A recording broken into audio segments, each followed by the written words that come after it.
Jireenyi yeroo hunda kuffisanii ka'uufim injifannoodhaan kan guutamedha. Har'a seenaa dubartii gootittiin gadda ishee gara humnaatti jijjiirte tokkoon walisin barsiisaam hangadhuma qophiitti nafaana bu'aan affirraa kooti. Namni isin suuraa ishee argitanu kun maqaan ishee Raadhikaa jedhamti.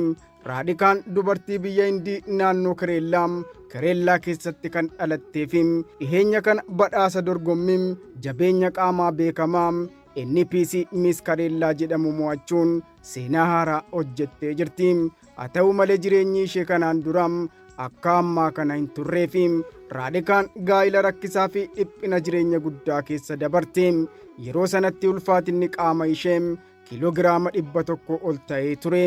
Rakkina diinagdee fi dhiphina sammuu ishee mudateen jireenyi ishee akka dhumatetti yaadamee ture. Garuu akki yaadamee fi akki ta'e garaagaraa. Raadhikaan harka kennachuu hin filanne. Murannoo sammuu fi kutannoo cimaadhaan gara galma jabeenya qaamaa GYM'tti imala ishee eegalte.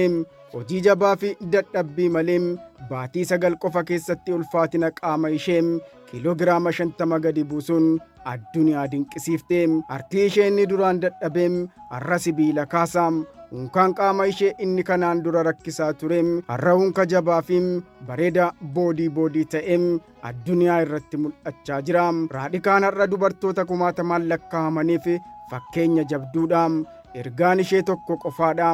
Innis rakkoon har'a si mudate humna jireenya keetii itti aanuun kan ittiin ijaartuudha kan jedhuudha ture. Garuu milkaa'inni Raadhikaa kolfaawwan moo'ichaa fi badhaasaawwan qofaanii miti. Isheen guyyaa guyyaadhaan injifannoo argatti.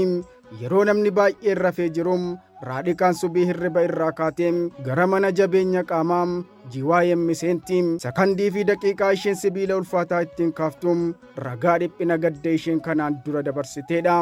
Jalqaba fiilmii bara 1978 keessa fiilmii Taalim kan Gizaakee Bookumraa'il jedhamuun hojii artii jalqabde. Fiilmota 300 ol keessatti afaanota adda addaan Taamil, Teleegum, Maalaayalam, Kanaadaa fi Hindii hirmaatteetti. Hojii aktarummaa isheetiin alam gootummaa isheetiin baay'ee jaallatamtuudha. Raadhikaan dhaabbata miidiyaa Raadaan miidiyaa Workis jedhamu hundeessuun televezyiinii dhiibbaa guddaa uuman kan akka Chiizii, Silvii Viivaanii Raanii oomishtee jirti. Kanaanis mootittii iskiriinii xiqqaa jedhamuun beekamti. Hojii fakkeenyummaa qabuun badhaasota gurguddoo dabalatee argatteetti. Badhaasa fiilmii biyyaalessaa Naashinaal Fiilm Awwaard, badhaasota Naandii Awwaardisii fi Taamil Naaduu Isteet Fiilm Awwaardis, badhaasa Fiilfaarim Awwaardisaa 6 ol fudhatteetti. Artii qofaan utuu hin ta'in siyaasa keessattis hirmaannaa gooteetti. Paartii Alaadimik keessattis kan hirmaatte yoo ta'u, dhiyoo kana immoo paartii Biraatiyaa Janaataa paartiin PGB jalattis dorgommii filannoo paarlaamaa keessatti hirmaatteetti. Haala dorgommii kanaan duraa irratti dubartoonni jabeenya qaamaa hojjetan dhiibbaa fi maallaqa badhaasa dhiirotaa gadi argatu turanii. Raadhikaan gaddaa fi dhiibbaa akkasii jabina godhattee mirga dubartootaafis unkaa qaama isheetiin sagalee taateetti. Isheen unkaa foonii qofa osoo hin taane unkaa jabaa sammuu guddaa ijaarteetti. Numaraafis ergaan ishee ifaadha. Guyyaan kee inni dukkanaa'an sun unkaa kee isa miidhagaa fi jabaa ijaaruudhaaf carraadha. Kabajamtoota daawwattoota keenya yaada keessan naaf qooduu hin dagatina. An Abdusalaam Araarsaan ture. Nagaa naaf ta'a. 2020 എൻ്റെ മാരേജ് കഴിഞ്ഞിരുന്നു. അപ്പോൾ ഒരു 2 വർഷം ഞാൻ ഇദ്ദേഹത്തിൻ്റെ കൂടെ താമസിക്കുകയും ചെയ്തിരുന്നു. ഭയങ്കര ഒരു വല്ലാത്ത ആ 2 വർഷം എന്ന് പറയുന്നത് ഒരു വല്ലാത്ത അവസ്ഥയായിരുന്നു.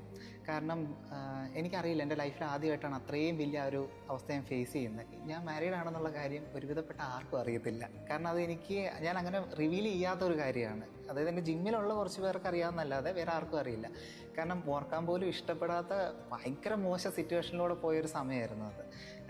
ആൾ ഭയങ്കര പ്രശ്നമായിരുന്നു. എനിക്ക് തോന്നുന്നു ഉറങ്ങാനൊന്നും സമ്മതിക്കില്ലായിരുന്നു. അങ്ങനെയൊക്കെ കുറേ ടോർച്ചർ പ്രശ്നങ്ങൾ ഉണ്ടായിരുന്നു. ഒരൊറ്റ ഒരു കോമ്പറ്റീഷൻ കാണാൻ പോയി, അതിൽ നിന്നുമുള്ളൊരു സംഭവത്തിൽ നിന്ന് മാത്രമാണോ ഇതിലേക്കൊക്കെ എത്തിയത്? 2020 എൻ്റെ മാരേജ് കഴിഞ്ഞിരുന്നു. അപ്പോൾ ഒരു 2 വർഷം ഞാൻ ഇദ്ദേഹത്തിൻ്റെ കൂടെ താമസിക്കുകയും ചെയ്തിരുന്നു. ഭയങ്കര ഒരു വല്ലാത്ത ആ 2 വർഷം എന്ന് പറയുന്നത് ഒരു വല്ലാത്ത അവസ്ഥയായിരുന്നു.